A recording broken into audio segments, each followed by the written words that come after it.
ते असं म्हणताय की मला मुख्यमंत्र्यांनी सांगितलंय की याच्या शब्दांचा वापर करू नका, तरी सुद्धा मी कुणाचीही माफी मागणार नाही, पवारांची माफी मागणार नाही आणि मी जे वक्तव्य केलेलं आहे त्याबद्दल माफी मागणार. मला वाटतं हा प्रश्न किंवा हे स्टेटमेंटवर काय म्हणणं आहे हे मला विचारायच्या ऐवजी मी हे माननीय मुख्यमंत्र्यांना विचारलं पाहिजे, कारण का माननीय मुख्यमंत्र्यांनी तो सुसंस्कृतपणा दाखवलाय. त्याबद्दल मी माननीय मुख्यमंत्र्यांचे जाहीर आभार मानते.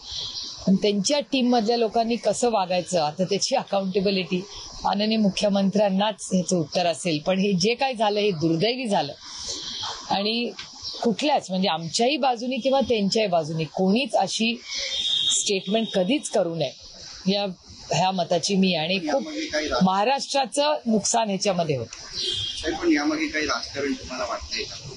मला नाही सांगता येणार. माननीय मुख्यमंत्र्यांनी मनाचा मोठेपणा दाखवून त्याच्यावर क्लॅरिफिकेशन दिलंय. त्याच्यामुळे माझी अपेक्षा आहे की माननीय मुख्यमंत्र्यांचा मान ठेवून थोडासा सुसंस्कृतपणा या राज्यात आणण्यासाठी आम्ही सगळ्यांनीच प्रयत्न केले पाहिजेत. आणि आज माननीय मुख्यमंत्र्यांनी जो एक स्टेटमेंट केलंय त्याच्याबद्दल मी माननीय मुख्यमंत्र्यांचे आभार मानते.